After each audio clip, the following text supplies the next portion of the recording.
sempre a respeito de Deus. Há um provérbio que diz que a boca só fala do que o coração está cheio. E coração aqui significa tanto o homem interior e a sua mente. É aqui, ó, o homem interior é isso aqui, ó, tá? Então, quem está cheio de Deus, ele não vai se atrapalhar, ele não vai se embriagar com coisas dessa vida. Ele não vai se embriagar pesquisando, analisando, buscando alguma má fama de alguém para o difamar. Ele está cheio de Deus. Então o que é que ele faz? Ele fala sobre a pessoa de Deus. Até quando alguém quer puxar o assunto, tá, para um caminho tortuoso, ele volta e fala sobre Deus. Já falei aqui outro dia, tá? Eu quero dizer para os irmãos, isso vale para mim, porque eu aprendi muito sobre isso, tá? Os irmãos sabem que eu era uma pessoa que ficava nos lugares públicos aí procurando uma maneira para, digamos assim, expor a vida dos políticos. E não era só aqui no município, não era só aqui nesse município, no município vizinho também. Mas eu fiquei pensando, poxa, eu estou usando a minha inteligência para atacar as pessoas naquilo que elas falham. E eu comecei a reverter isso. Quando alguém chegava dizendo assim, rapaz, sabe o que aconteceu? Aquele fundo municipal que houve uma divisão aí entre determinadas pessoas, ele podia ter sido usado para fazer essas obras no município. Eu disse, está preocupado com isso? Bora orar para que Deus mude esse quadro. Tá? Porque não adianta somente falar quando nós não tomamos uma atitude. Tá? Não adianta ser os irmãos vão entender porque eu estou falando de mim mesmo. Não adianta ser o gladiador do Facebook, do WhatsApp, o gladiador da internet. Não adianta ser isso. Muitos têm sido. Não adianta ser o gladiador da internet se não há uma prática. E quando eu falo de prática, estou falando de vivência. Esses dias agora eu conversava com a minha filha e dizia para ela que o primeiro item da nossa declaração de fé está dizendo que as Escrituras, e para já dar aqui como disse a Neide aqui, já uma prévia da nossa próxima lição, ela vai ser isso, as Escrituras, a supremacia das Escrituras Sagradas. Vamos trabalhar o primeiro item da nossa declaração de fé, que diz que a nossa única regra de fé e prática, se todo cristão começasse a pelo menos iniciar com isso, é a nossa única regra de fé e prática. O pastor nos deu uma palavra aqui que nós precisamos atentar para isso. Não adianta somente crer, mas nós temos que viver na prática aquilo que cremos. Tá? Infelizmente, pregar, qualquer um prega. Agora, viver o que prega é que é o negócio mais pesado. Alguém pode dizer assim que Jesus falava com autoridade. Jesus falava esbravejando. Não era isso.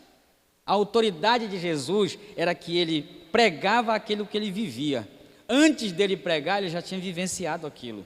Então é por isso que ele pregava com autoridade, coisa que os fariseus não faziam. Eles pregavam, mas não viviam. Isso era a postura dos fariseus. E é por isso que no primeiro século a palavra fariseu recebe uma nova conotação. Essa conotação de hipocrisia. Tá? É aquele ditado que muitos pais dizem para os filhos. Eu ouvi, inclusive meus tios falando isso para os meus primos. Faz o que eu te mando e não faz o que eu faço. Tá? É aquela questão do médico que alguém chega com um problema pulmonar, o médico diz assim, rapaz, abandona esse cigarro, mas ele está batendo o dele no cinzeiro. Tá? É o médico dizendo, faz o que eu mando, mas não faz o que eu faço.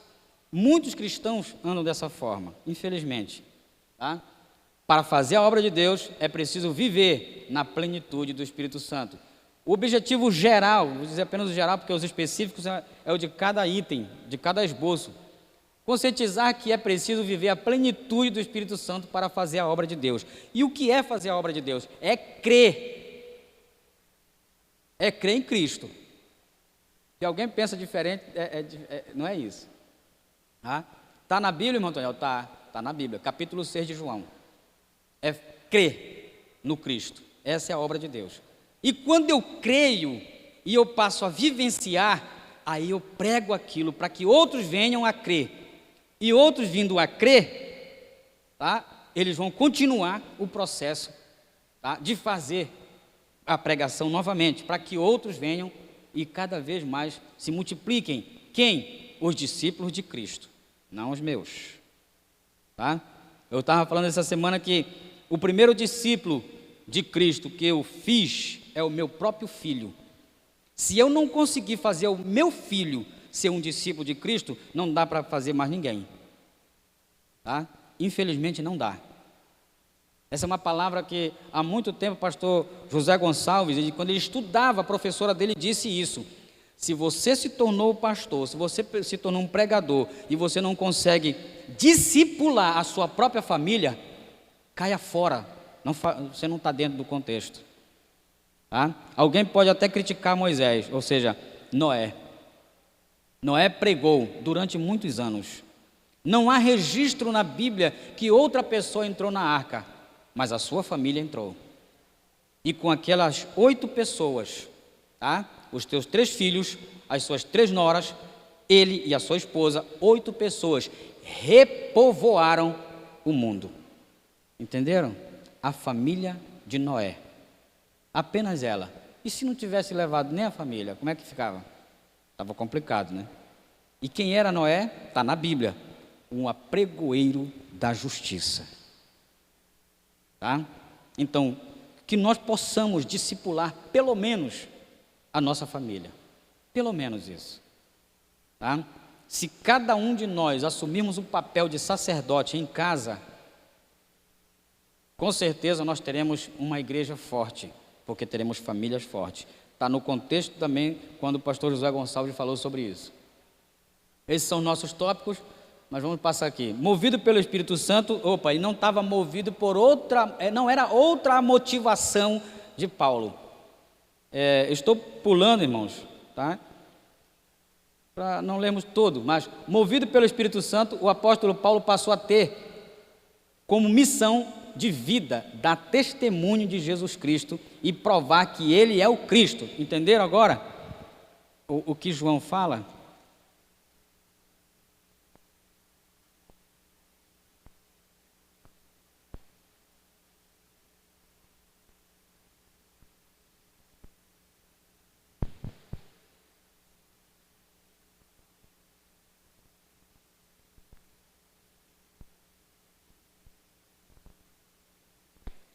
Capítulo 6, versículo 29 do Evangelho de João. Eu não posso falar simplesmente e não mostrar a Bíblia. Jesus respondeu e disse-lhes, a obra de Deus é esta, que creiais naquele que Ele enviou. É o próprio Jesus que está falando. Embora tenha sido registrado por João, aqui são palavras do próprio Cristo.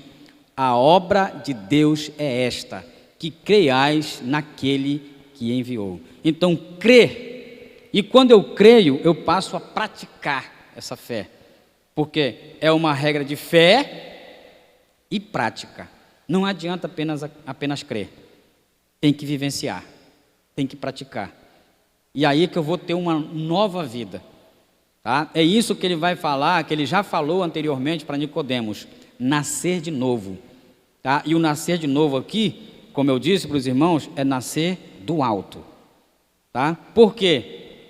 Ele vai dizer que ele veio do alto. Tá? Ninguém subiu ao céu senão aquele que desceu do céu. E ele diz, quem é essa pessoa? Jesus Cristo, que está no céu. Quando ele está falando com João Batista, ou seja, com Nicodemos, ele está dizendo essas palavras, o seguinte, Nicodemos, se tu não nascer do alto, tu não pode ver o reino de Deus. Se tu não nascer do alto novamente, tu não podes entrar no reino de Deus. Jesus, ele está falando ao mesmo tempo com Nicodemos aqui nessa dimensão, mas ele não está nessa dimensão, ele está nesta dimensão aqui, ó.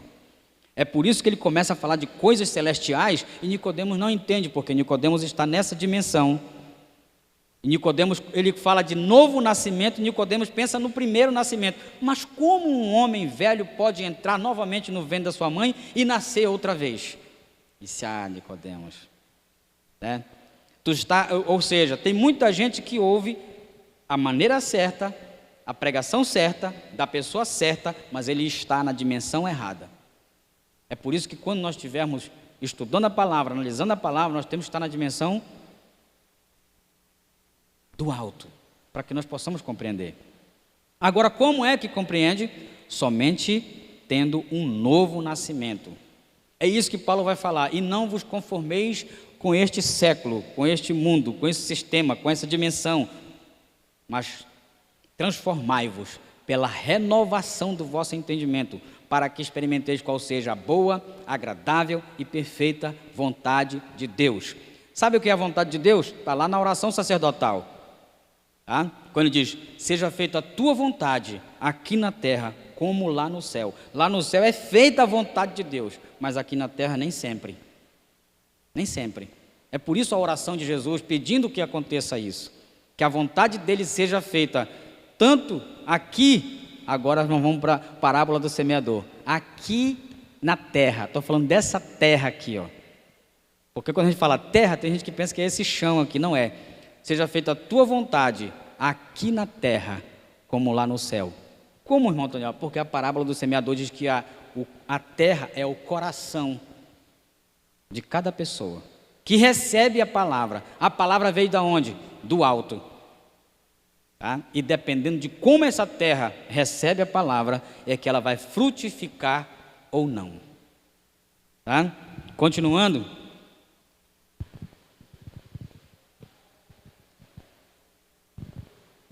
Veremos como Paulo pregou a Cristo no poder do Espírito Santo. Como? Pregando a Cristo no poder do Espírito Santo. Paulo, movido pelo poder do Espírito. Em Damasco, Paulo pregava a Jesus que este era Filho de Deus nas sinagogas. Mais tarde, quando chegou a Jerusalém, Paulo falava ousadamente no nome de Jesus. Era no poder do Espírito Santo Era o poder do Espírito Santo que o movia de tal modo que o apóstolo não tinha outra missão senão pregar a Jesus e este crucificado. Foi a nossa lição anterior, a lição número 5. Entenderam? Ele poderia falar de si mesmo? Poderia. Ele poderia fazer outra coisa? Poderia. Ele poderia falar sobre a ação social em Jerusalém? Poderia. Mas ele não tinha outro assunto. Era falar sobre o Cristo e esse crucificado. Quando nós estamos cheios de Deus, nós falamos só sobre Deus. Tá? Estar cheio de Deus é para falar sobre Deus. Como eu disse, o Espírito Santo é Deus. Jesus Cristo é Deus. O Pai é Deus. Tá? O Pai não é o Filho não é o Pai e nem o Espírito Santo. O Espírito Santo não é o Pai nem o Filho. Mas eles são um. E são um Deus, subsistente em 3 pessoas. Tá?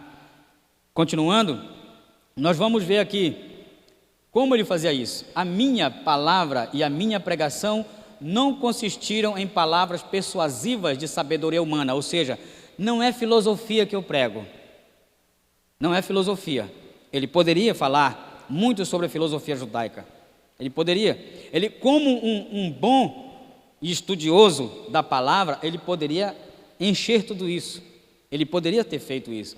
Como um conhecedor da cultura grega, ele também poderia falar de filosofia grega. Ele poderia muito bem falar sobre isso. Como um conhecedor da cultura latina, ele também, como era cidadão romano, ele poderia ter falado. Mas ele não falou sobre isso. O que ele falava? Ele dizia que não era de sabedoria humana, mas em demonstração do Espírito e de poder, para que a vossa fé não se apoiasse em sabedoria dos homens, mas no poder de Deus.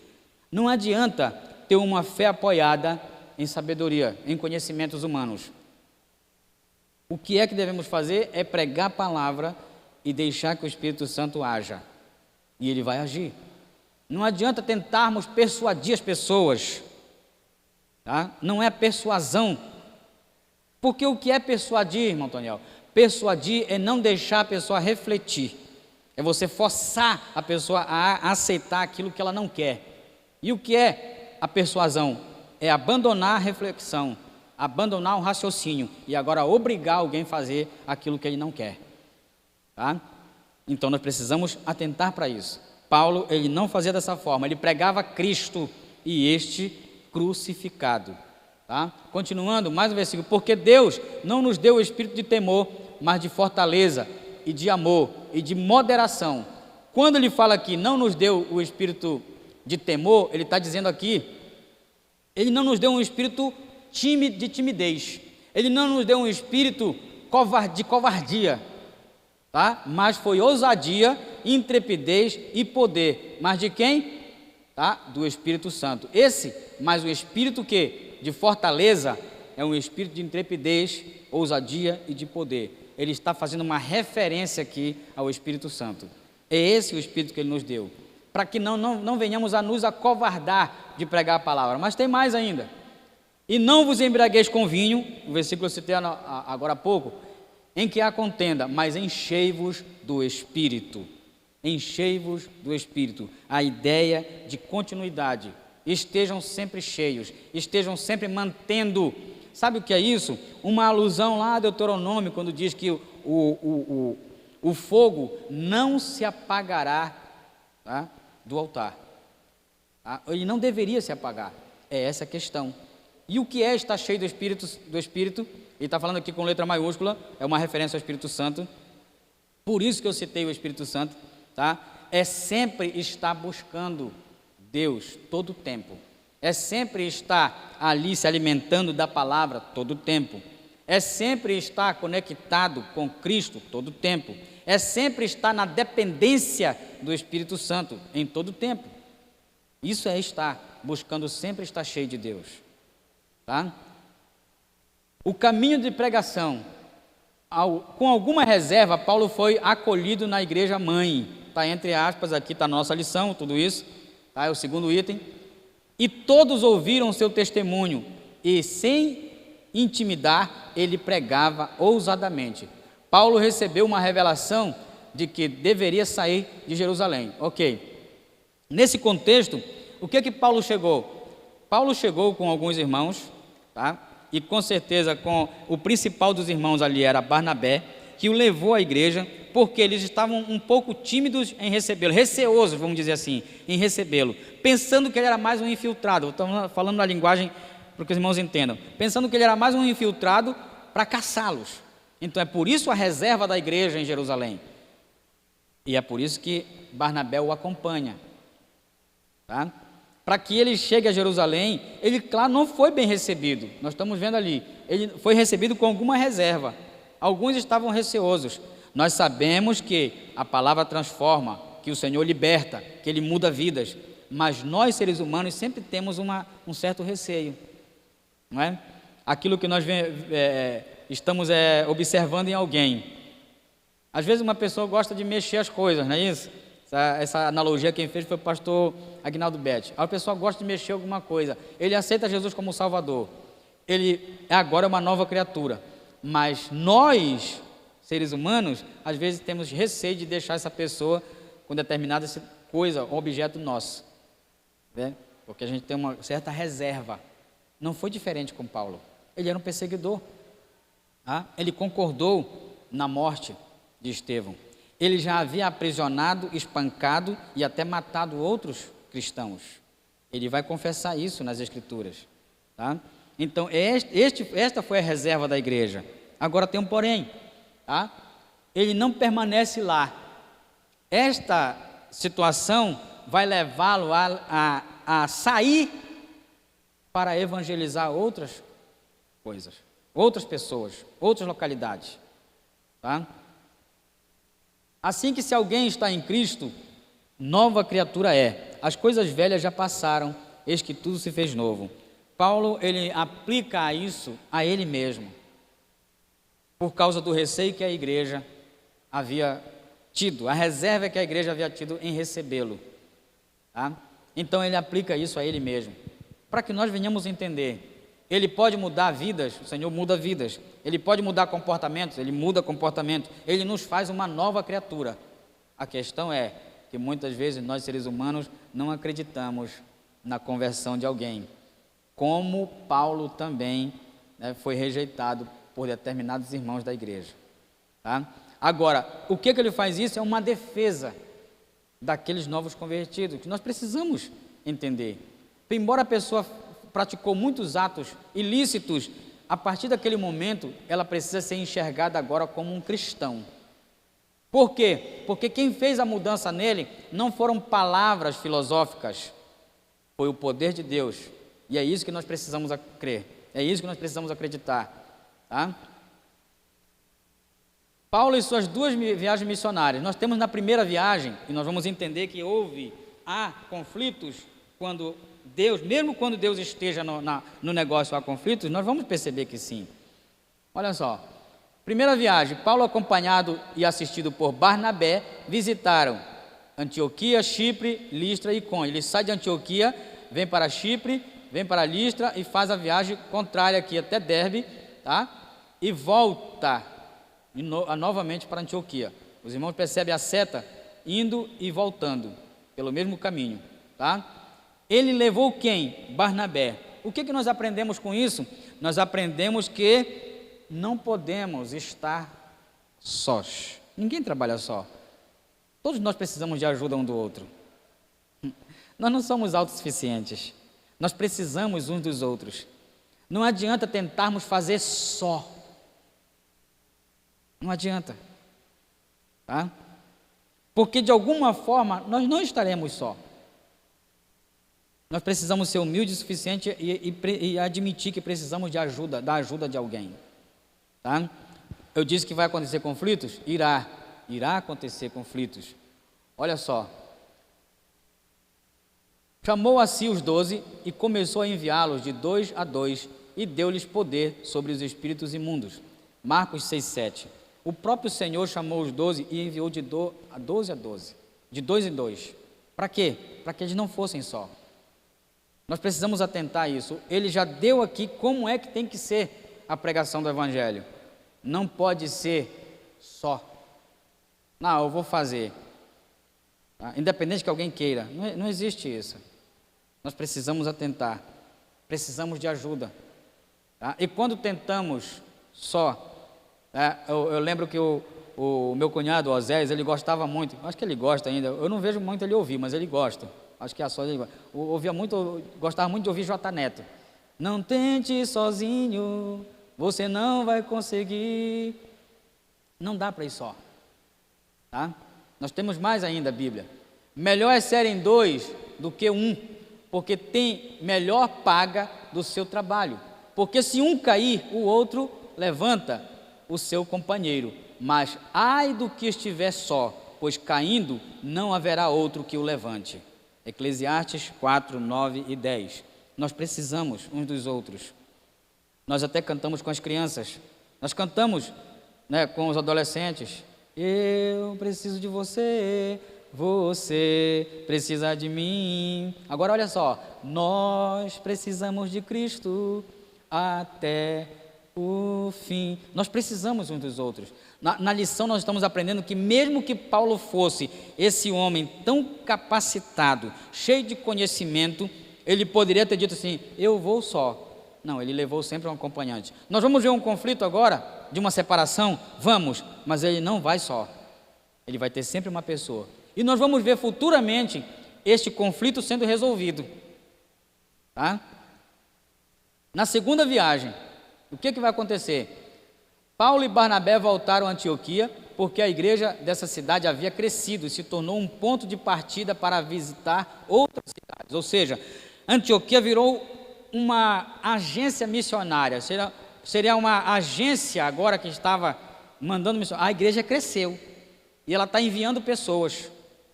Tá? Virou uma agência missionária, o ponto de partida era Antioquia. E nós devemos analisar, com certeza, futuramente, Antioquia se tornou-se um grande centro evangelístico, tá? Para evangelização. O que era Antioquia? Um ponto, tá, onde se estudava fazer evangelismo para fazer evangelização. O que é evangelismo? É estudar, é se capacitar, é se preparar para fazer evangelização, tá?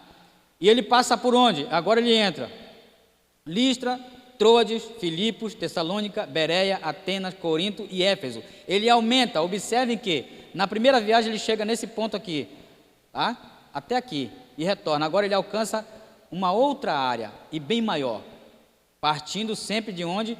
De Antioquia. Vejam que ele retorna para Jerusalém e novamente ele vem para Antioquia, porque aqui era o ponto de partida, vamos dizer que numa linguagem simples, era a agência missionária. E o que ele foi fazer em Jerusalém? Prestar relatório. Por quê, irmão Daniel? Porque foi a igreja de Jerusalém, tá, que enviou. Missionário é isso. Ele é submisso, ele vai prestar relatório. Ele vai dizer o que aconteceu.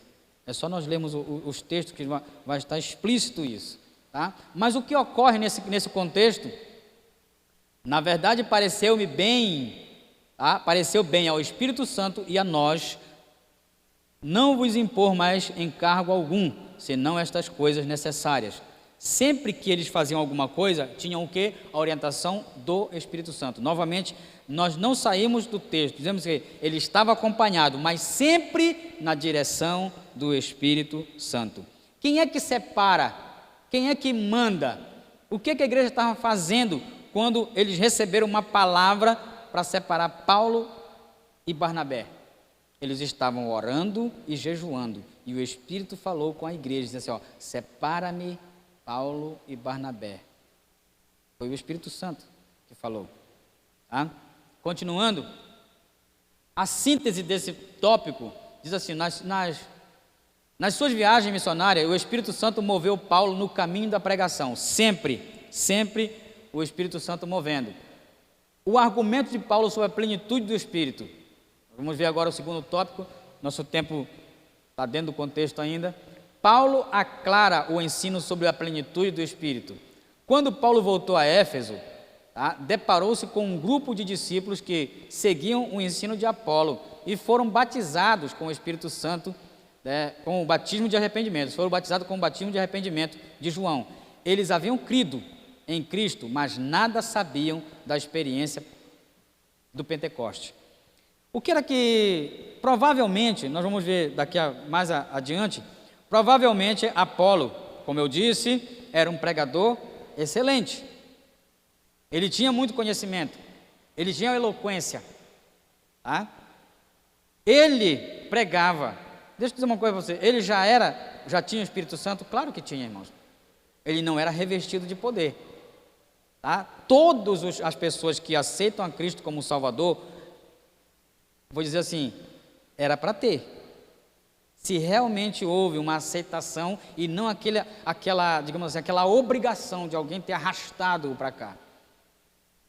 Quando acontece a conversão? Quando a pessoa ouve a pregação da palavra e ela aceita, porque o Espírito Santo a convenceu. Não foi a eloquência do pregador, não foram os argumentos do pregador, foi o Espírito Santo, tá? Foi o Espírito Santo. Então, essa pessoa, por quê? Porque é o Espírito que convence da justiça, do pecado e do juízo. O que ocorre então na vida do ouvinte? Ele recebe o Espírito Santo, tá? Ele pode até não ser batizado com o Espírito Santo, que é o caso de Apolo. Eu conto isso e eu lembro disso como se fosse algo que aconteceu recentemente. Eu tinha apenas 9 anos de idade, quando o pastor Antônio Filho pregava numa das festas de mocidade que aconteceu em Santana. Eu estava debaixo daquele barracão que tinha no lado do templo, tá? Porque hoje não tem mais, tem um outro. Eu estava lá, debaixo, em pé, do lado da minha avó. Eu estava em pé. A avenida, a Salvador Diniz era fechada, porque a Salvador Diniz ali ficava lotada de gente, não só debaixo do templo. Hoje, aquele barracão está virado para a praça, mas antes era virado para Salvador Diniz, e era ali, ficava lotado. O templo central era bem menor do que o de hoje, mas lotava ali, tá? Ficava isolado. Os irmãos que são mais ou menos da minha idade sabem disso. Eu tinha apenas 9 anos de idade. No ato que o pastor Antônio Filho está chamando as pessoas para aceitar Jesus, depois da pregação, uma mulher, tá? Uma mulher que saiu naquela noite para trabalhar. Ela trabalhava na noite. Uma mulher, tá? Quando ela ouviu o convite, depois de, claro, haver ouvido toda a pregação, quando ela ouviu o convite, ela saiu de onde ela estava. Eu não sei aonde ela estava, eu só sei que ela estava para trás, porque eu estava no meio da coberta. E quando ela passa por mim, tá? Quando ela passa por mim, ela já passou falando em línguas estranhas. Tá? O que aconteceu, irmão Toniel? Ela aceitou Jesus lá, aonde ela estava ainda, quando o Espírito Santo falou ao seu coração. Ela aceitou Jesus. Ela só estava indo lá na frente para confirmar, para dizer, para acenar para o povo, dizendo, eu quero. Mas lá onde ela já estava, ela já havia aceitado Jesus como Salvador. E no caminho do púlpito, ela recebeu o batismo com o Espírito Santo. Ela já passou. Agora imagine, eu lembro disso. Sabe, estava no auge esse negócio do jeans, né? Ela estava com um micro short jeans e uma mini blusa que cobria apenas o busto. Uma mini blusa jeans. E ela recebeu as argolas que ela estava possuindo, as pulseiras, tudo. Era uma mulher que saiu para trabalhar na noite. E eu lembro disso como se tivesse acontecido recentemente. Eu estava lá. Tá? E ela passou do meu lado, no corredor. Tá? Falando em línguas estranhas. Ela só foi lá na frente confirmar. Tá? Nesses cultos que tinha, né, quando tinha essas festas, aconteciam coisas extraordinárias. Aconteciam coisas extraordinárias. Na Rio Branco, nós estávamos indo para casa, porque a vovó disse, olha, bora, porque vocês precisam se arrumar para ir para o culto. Era o culto no Templo Central, e era festa também que estava acontecendo. A gente estava brincando, a meninada brincando aqui na rua, em cima da moinha, né? Quando nós saímos, nós olhamos para o céu, e nós vimos, não foi uma ilusão, nós éramos mais de 10 garotos ali, todos os 10 olharam para o céu, e nós vimos tochas de fogo, tá? Circulando no céu. A gente olhava um para o outro assustado. Estava acontecendo o culto no Templo Central, e nós íamos para lá, viu? Estava acontecendo, e aconteciam essas coisas extraordinárias, coisas que hoje poderiam acontecer, poderiam, mas a incredulidade de muitos, tá, já não conseguem ver, tá? Continuando, quando Paulo voltou a Éfeso, deparou-se com um grupo. Esse grupo estava ouvindo a pregação da palavra, tá? Houve uma separação. Nesse contexto, há uma separação. Observe que ele diz aqui, nos capítulos anteriores, depois de separação entre Paulo e Barnabé, tá? O jovem Timóteo e Silas passam a acompanhar o apóstolo Paulo. Onde acontece isso? Está registrado aqui em Atos, no capítulo 15, versículo 36 ao 39. Alguns dias depois, disse Paulo a Barnabé, tornemos a visitar nossos irmãos por todas as cidades em que já anunciamos a palavra do Senhor, para ver como estão. A preocupação de Paulo com os irmãos recém-convertidos. E Barnabé aconselhava que tomassem consigo a João, chamado Marcos. Mas Paulo parecia razoável que não tomasse consigo aquele que desde a Panfilha se tinha apartado deles e não os acompanhou naquela obra. Ou seja, em outro momento, Paulo queria que Marcos fosse com eles, mas Marcos se apartou. Então, por causa disso, como disse o conflito, tá? Paulo conhecia Marcos? Claro que sim. Era um companheiro? Era. Mas ele preferiu deixá-lo. E por causa disso, Barnabé também se afasta de Paulo. Olha o que acontece.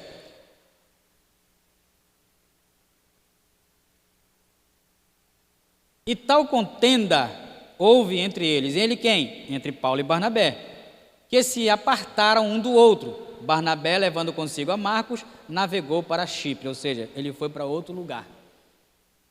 Tá? O que nós aprendemos com isso?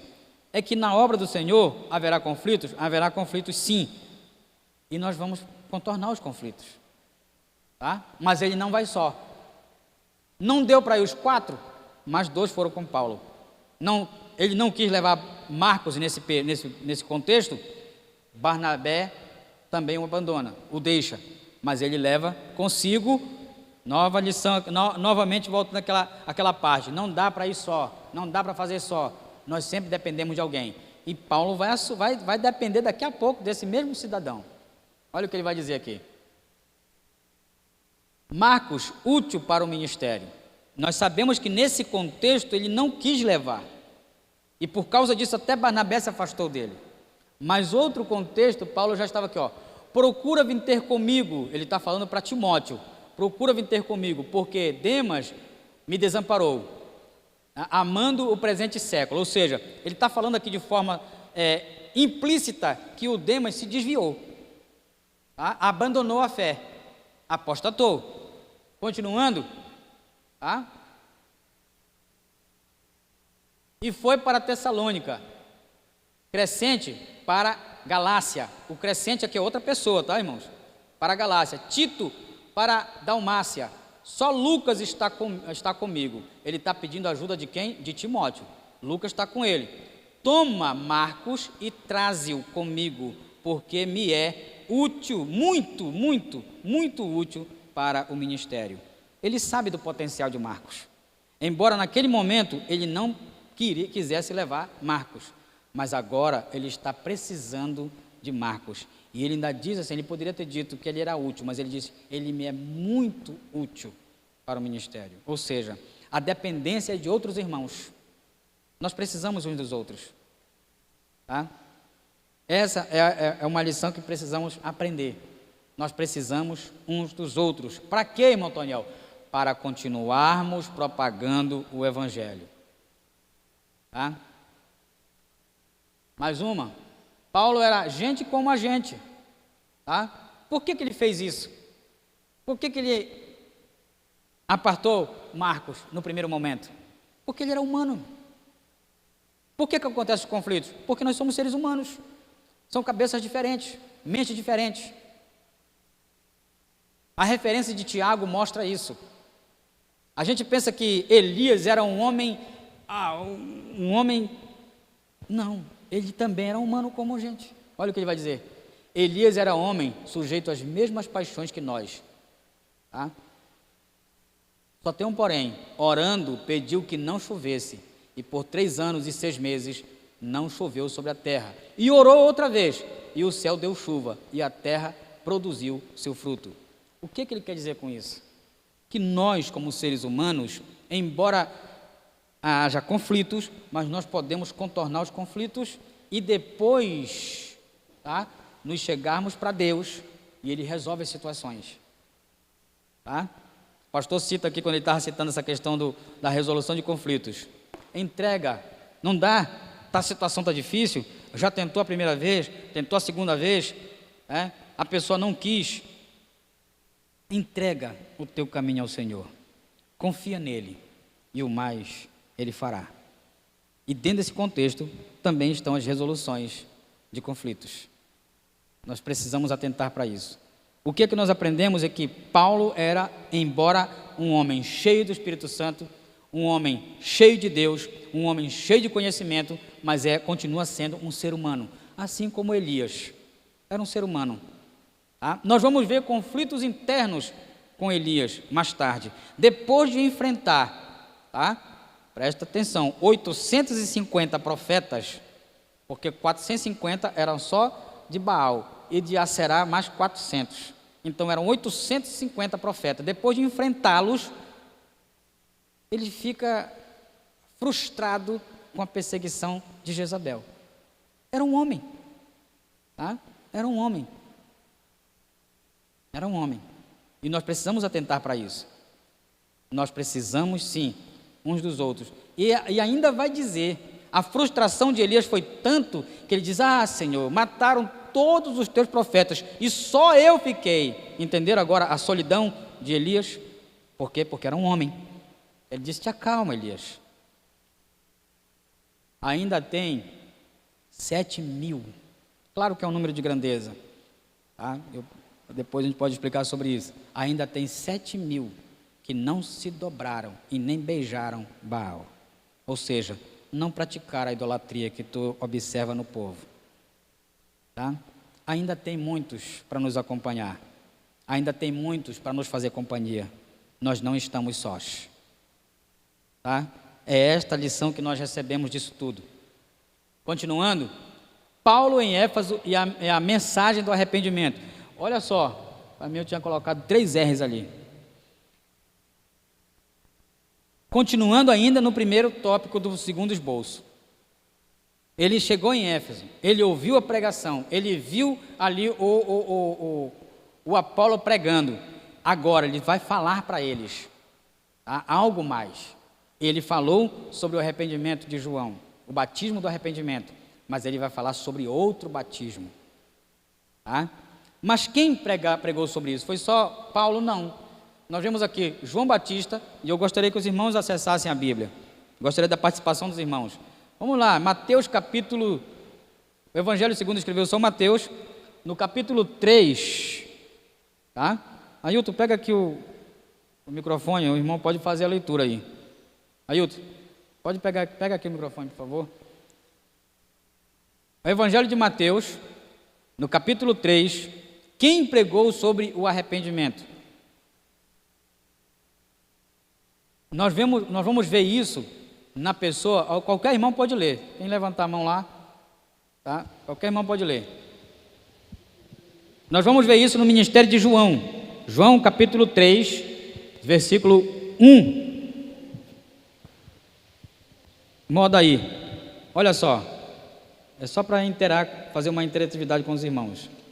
E naqueles dias apareceu João Batista pregando no deserto da Judéia, dizendo: arrependei-vos, porque é chegado o reino dos céus. Ok, até aí, irmãos. João Batista iniciou dessa forma. Um outro versículo, Jesus, capítulo 4, está logo adiante, capítulo 4 do Evangelho segundo escreveu São Mateus, o versículo 17. E isso é após o batismo de Jesus. Tá? Capítulo 4, versículo 17. Desde então começou Jesus a pregar e a dizer: arrependei-vos, porque é chegado o reino dos céus. Ok, até aí. Mais uma pessoa falou sobre o arrependimento. Atos, Pedro vai falar em Atos 2:38. Mais uma pessoa falou. E agora ele vai falar também que todos nós, mais tarde, vamos ver, todos nós somos comissionados a pregar sobre o arrependimento. Mas vamos ver lá Pedro em Atos capítulo 2, versículo 38. É só para que nós tenhamos o fortalecimento das Escrituras.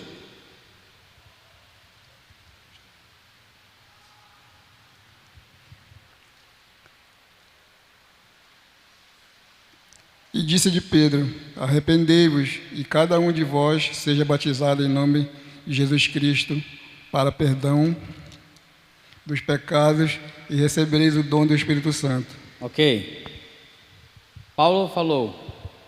Pedro falou aqui nesse contexto de arrependimento, de batismo nas águas e batismo com o Espírito Santo. Tá? Ele fala: arrependei-vos, e cada um de vós seja batizado em nome de Jesus para a remissão de pecados. Isso aqui é batismo nas águas. E recebereis o dom do Espírito Santo. Qual é o dom do Espírito Santo? O revestimento de poder. O batismo com o Espírito Santo. Tá? O batismo com o Espírito Santo. Mas ainda há alguém mais. Paulo fala sobre isso, que é justamente nós estamos falando sobre esse contexto. Eu não vou pedir que os irmãos leiam, porque está dentro do nosso contexto, da nossa lição. Tá? Nós já lemos inclusive esses versículos. Mas Jesus, eu quero que os irmãos vá para Lucas no capítulo 24.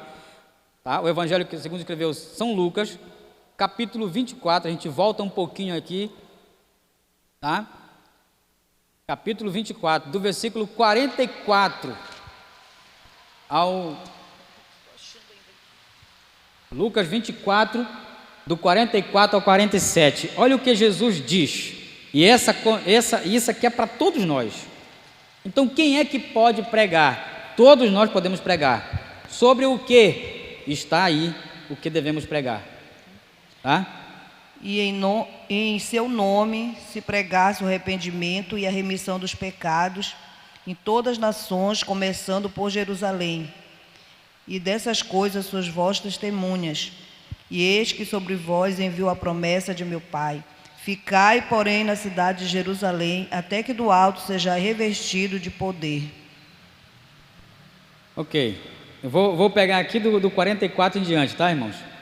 E disse-lhes, são essas palavras que vos disse, estando ainda convosco, convinha que se cumprisse tudo o que de mim estava escrito na lei de Moisés e nos profetas e nos salmos. Então abriu-lhes o entendimento para compreenderem as Escrituras e disse-lhes, assim está escrito, e assim convinha que o Cristo padecesse e ao terceiro dia ressuscitasse dos mortos, e em seu nome se pregasse o arrependimento e a remissão dos pecados em todas as nações, começando por Jerusalém. E dessas coisas sois vós testemunhas. É o versículo 48. Eu coloquei o 47 ali até o 47. Mas quem é que pode? Todos nós. Qual é a pregação que não pode faltar nos nossos púlpitos? A pregação sobre o arrependimento. A pregação sobre o arrependimento. Não pode faltar. Tá? O que aconteceu quando nós olhamos lá para o capítulo 24 de Mateus e o versículo 12? Um esfriamento. Mas por que houve um esfriamento? O versículo, a parte A do versículo vai explicar o porquê que houve esfriamento na parte B. Ele disse, por se multiplicar a iniquidade, o amor de muitos se esfriará. Por que se multiplicou a iniquidade então? Porque lhes falta a pregação do arrependimento. É isso. Onde, que em contexto vai acontecer o capítulo 24 de Mateus? Em que contexto? Isso aqui é a grande tribulação. Capítulo 24 de Mateus é a grande tribulação. Tá? É o contexto da grande tribulação. Nós estamos vivendo os contextos pré-tribulação, entendeu? Se alguém pensa que estamos passando por uma grande tribulação, está enganado. Porque houve um período chamado Primeira Guerra Mundial. Ele não se compara com o período da grande tribulação. Houve um período na história da humanidade chamado de Segunda Guerra Mundial. Ele não se compara com o período da grande tribulação. E o momento que estamos vivendo não se compara com o período da grande tribulação que irá acontecer futuramente. Não se compara. Mas por quê? Porque lhes falta a pregação sobre o arrependimento. Tá? Infelizmente, está faltando isso em muitos púlpitos. Já não se prega mais sobre o arrependimento. E arrependimento de quê, irmão Toniel? Dos pecados. Porque para falar de arrependimento tem que fazer uma exposição do pecado. Qual foi a missão do filho? Alguém pode pensar que a missão do filho é diferente. Não é. Capítulo 1 do Evangelho segundo escreveu São Mateus. A missão do filho é essa. O capítulo 1. Olha o que ele diz aqui. Capítulo 1 e o versículo, pegando do versículo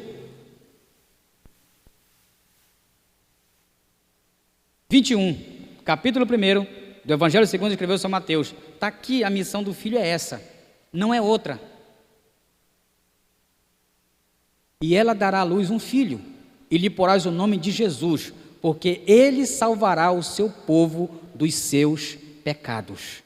Mas para salvar, ou seja, para pregar sobre o arrependimento, para que as pessoas sejam salvas do pecado, é preciso fazer uma exposição do pecado. Não tem como falar sobre arrependimento, porque se nós formos pregar sobre arrependimento, as pessoas dizem assim, eu tenho que me arrepender de quê? Dos pecados. É dos seus pecados. E é por isso que é necessário isso. A pregação, ela precisa expor, tá, o pecado. E é isso que vai acontecer, um arrependimento. Tá? Continuando,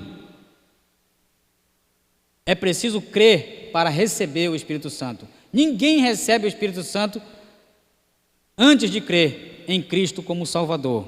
Opa, Salvador de quê? Dos pecados.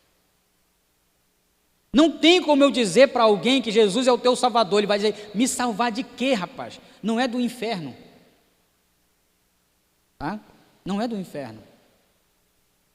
E uma analogia que o pastor Rodrigo Silva faz, né? Eu não preciso contar toda a analogia aqui. Ele finaliza a analogia assim: o homem irá para o inferno, não por causa do pecado, tá? Mas porque rejeitou a salvação em Cristo. Tá? É por causa disso que ele vai para o inferno. Porque ele rejeitou a salvação em Cristo. Quando ele não reconhece o seu pecado, porque faltou a pregação do arrependimento. E se não houver a pregação do arrependimento, não tem como reconhecer o pecado. Tá? Como, irmão Toniel? É expondo, é dizendo, é falando. E o Espírito Santo vai convencê-lo de quê? De que o Espírito Santo convence primeiro o homem? Do pecado. É a primeira coisa que o Espírito Santo faz. Ele convence o homem do seu pecado. Agora ele vai convencer também da justiça. Que justiça? Aquela exposta lá na cruz do Calvário. Porque aquilo que foi feito por Jesus na cruz do Calvário é a satisfação da justiça de Deus. Como? Porque sem derramamento de sangue, Hebreus vai dizer isso, não há remissão de pecados. E do juízo? Do juízo, porque Jesus completou, tá? Do pecado, da justiça e do juízo. Ele completou a sua obra, tá? Ele fez o sacrifício perfeito para remir o homem do pecado. Mas todo aquele que não aceitá-lo como Salvador, a justiça de Deus, a ira de Deus permanece sobre ele. É isso. Então, logo, é disso que o Espírito Santo veio, para convencer o homem do pecado, da justiça e do juízo. Porque se ele não reconhecer o seu pecado, ele não tem como receber o Salvador. E não recebendo o Salvador, ele está debaixo da ira de Deus, e o juízo de Deus o alcançará muito em breve. Muito em breve. Tá? É esse o contexto. Nós precisamos pregar a palavra na sua inteireza. Não dá para passar, dizer aqui, falar só aquilo que é conveniente. Não dá para falar só aquilo que é conveniente para mim. Não dá para simplesmente agradar aos ouvidos, porque não tem como agradar os ouvidos de ninguém, ou então não fluirá o arrependimento. Tá? Somente depois de passar pela experiência da conversão, de reconhecer Jesus como Salvador, então o Senhor concede o dom do Espírito Santo. Lembra? Atos 2, 38. O que faremos depois de quê? O que acontece? Onde está inserido esse versículo 38? Dentro do sermão de Pedro, tá? No dia de Pentecostes. Ele fez uma exposição da palavra. Ele expôs a mensagem do Cristo. Ele expôs aqueles homens, tá? E quando o texto diz que eles foram compungidos, nós precisamos atentar para a palavra grega que define essa palavra. Eles foram compungidos, tá lá no texto. Compungidos, se sentiram compungidos. E sabe o que significa isso? É como se eles tivessem sentido uma apunhalada diretamente no coração. É isso que é estar compungido. E a pergunta foi um clamor: o que faremos, irmãos? A resposta foi: arrependei-vos. Arrepender de quê? Do pecado que vocês cometeram contra o Cristo. Ele fez uma exposição do Cristo, mas eles tinham que se arrepender do que eles fizeram. Lembra o que eles fizeram? Com certeza esses quase 3.000 estavam presentes quando eles disseram assim, ó, Pilatos lava a mão. Pilatos está lavando a mão aqui. O que significa o lavar a mão de Pilatos? Está dizendo assim, ó, ele vai ser condenado, mas não tem nada a ver com isso. Tem sim. Ele está lavando as mãos, dizendo que é com vocês aí, ó. Eu não vi nenhum mal nele, mas vocês querem matá-lo? Está aí. Aí o que é que eles clamam? Caia sobre nós e nossos filhos o sangue dele. Eles clamaram sobre isso. Eles clamaram isso. Eles estavam debaixo de quê? Da ira de Deus. É por isso que quando ouviram a pregação de Pedro, eles gritam isso. O que faremos? Arrependei-vos. Arrependei-vos. Tá? E sejam batizados em nome de Jesus. E recebereis o dom do Espírito Santo. Esta é a mensagem. Uma exposição da palavra que vai trazer o Espírito Santo para convencer o homem do pecado, da justiça e do juízo. Continuando, Paulo cuida para esclarecer a Apolo. Quem era Apolo? Estamos aqui no terceiro item do segundo esboço. Era um judeu de Alexandria, cidade egípcia de grande cultura. Certamente Apolo tinha elevada formação e eloquência. Mateus 3,11 diz, tornou-se um discípulo de João Batista. Com certeza conhecia a pregação de João Batista. E é o que ele vai dizer no texto. Tá? Ele diz ainda, e tornou-se um pregador de Cristo, mas não havia experimentado ainda o poder do Espírito Santo. Paulo vai esclarecer isso para eles. Paulo vai mostrar para ele. Observemos que depois, tá? Quando Paulo enviou Áquila e Priscila para Éfeso, tinha por objetivo orientar Apolo acerca da vinda do Espírito Santo. Antes que o apóstolo chegasse a Éfeso, Apolo foi para Corinto, mas já estava debaixo da unção do Espírito Santo. Ele se preocupou com Apolo, porque toda aquela eloquência poderia gerar muito mais conversões, como? Através da unção do Espírito Santo. Ele se preocupou, e é essa preocupação que nós temos hoje. Eu posso dizer que a Assembleia de Deus tem hoje. Por que estamos dando muita ênfase agora? Agora. Embora anteriormente nossos pioneiros falassem sobre isso, mas parece que houve um cochilo, um adormecimento de muitos irmãos que pararam de falar, tá? Sobre essas coisas, sobre a ênfase do Espírito Santo. Após 100 anos, ou naquele contexto dos 100 anos do aniversário do centenário, é que se voltou a falar sobre isso, que infelizmente em muitos dos nossos púlpitos havia cessado, haviam parado de falar, mas se voltou.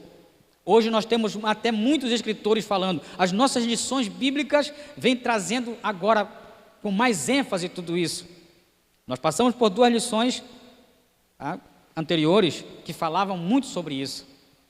Tivemos estudando de forma até mesmo repetida, mas que era necessária, sobre dons ministeriais e espirituais. Nós tivemos estudando sobre isso, tá? E nós precisamos estudar mais sobre isso, tá? Por quê? Porque nós precisamos pregar o Evangelho debaixo da unção do Espírito Santo.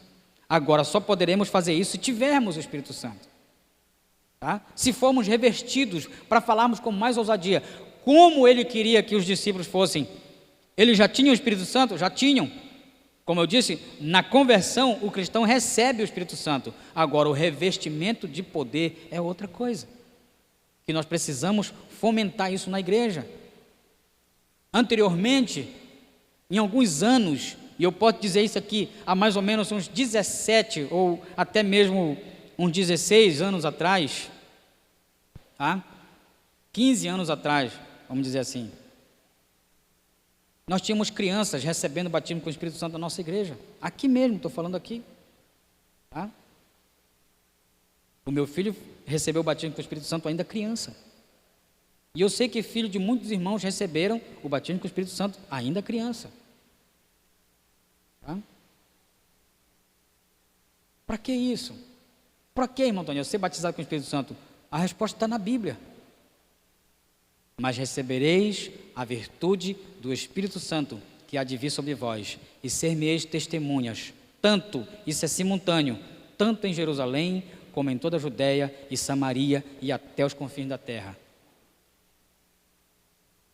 É essa a razão pela qual precisamos sempre do Espírito Santo, para pregar, tá? Para sermos testemunhas, tá? Das maravilhas de Deus na nossa vida.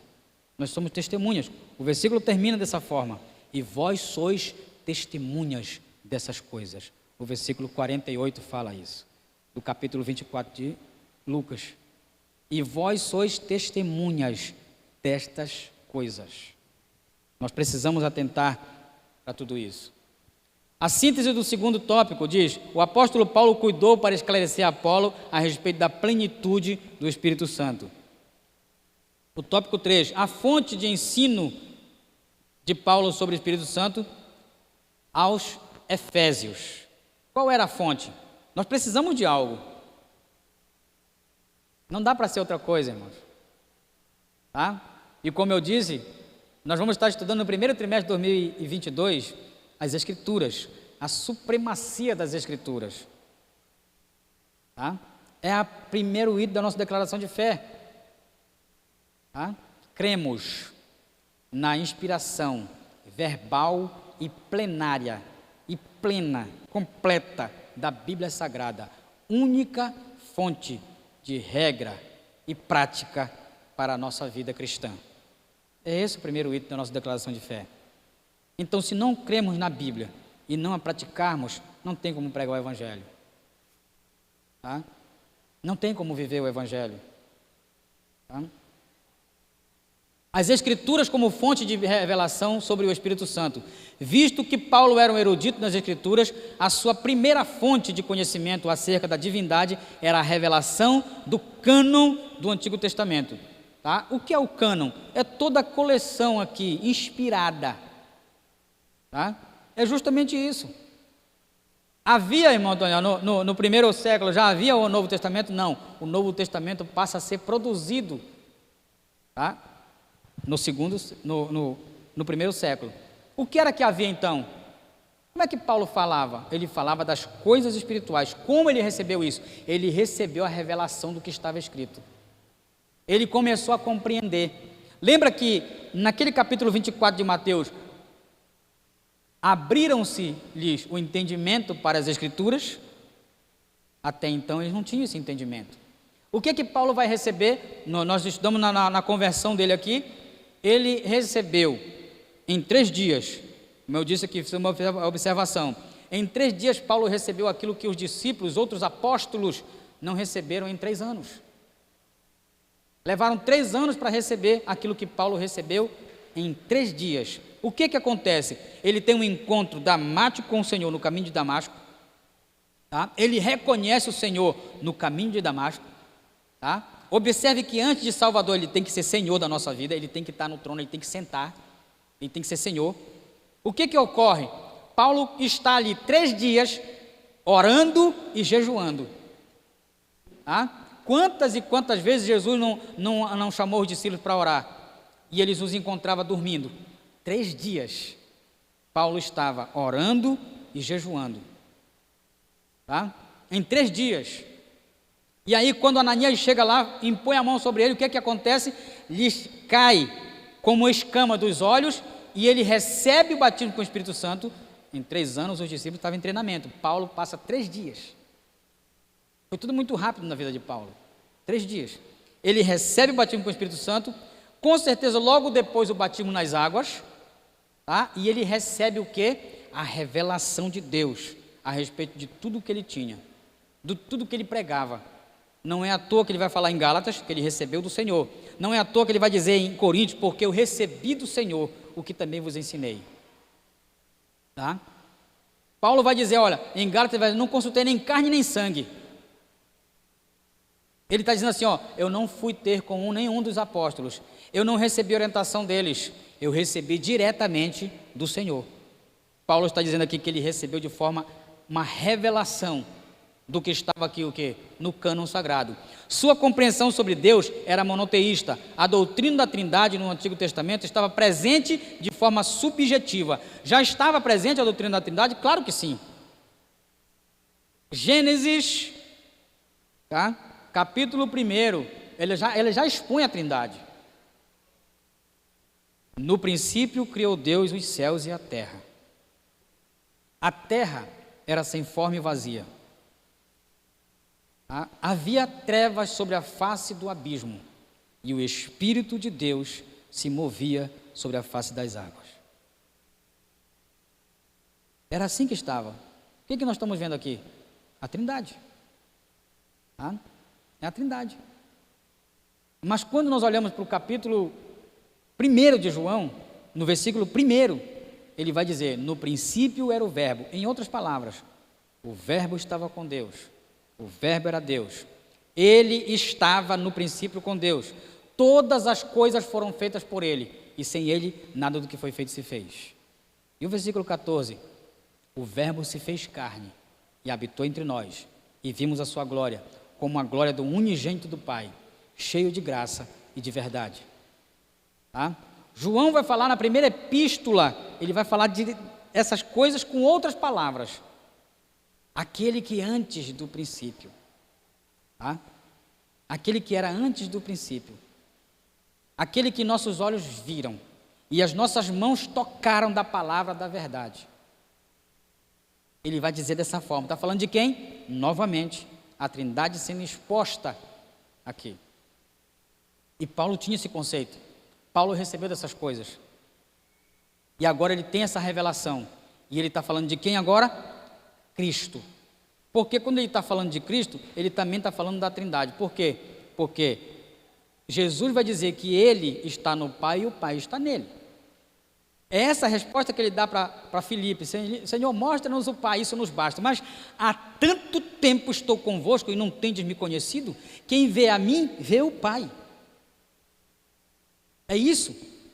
E quando ele diz que ele vai fazer morada em nós, ele não diz que só ele vai fazer morada. Tá?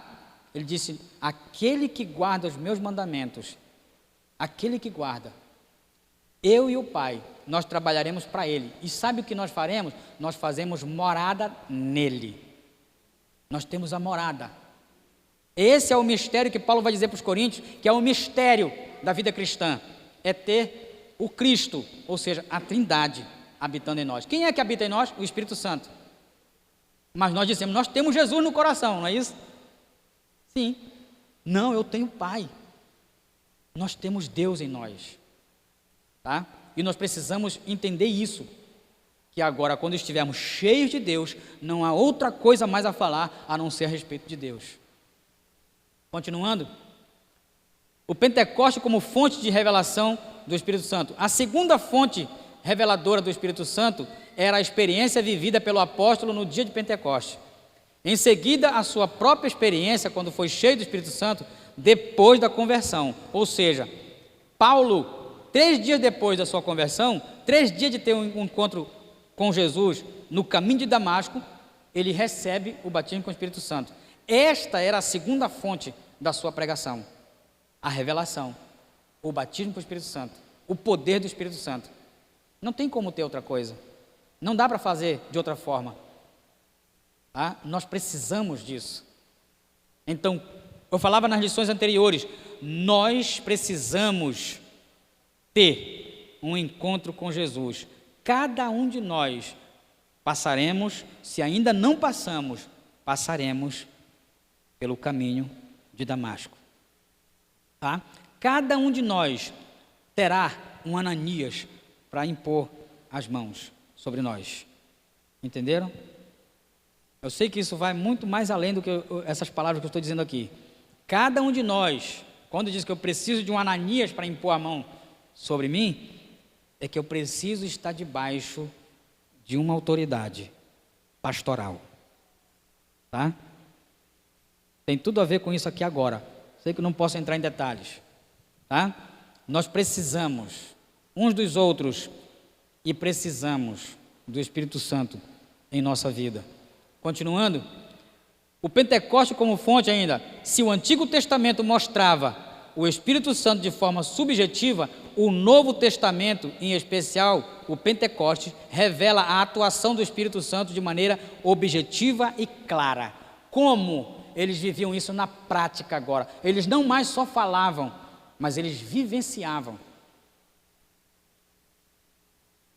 Regra de fé e prática. Tá? É a palavra. Por isso que Paulo vai estimular Timóteo: prega a palavra. Tá? Prega a palavra. Não tenta fazer remendos. Tá? Não tenta fazer enxertos. Prega a palavra. Tá? Paulo ensina acerca do Espírito Santo aos Efésios.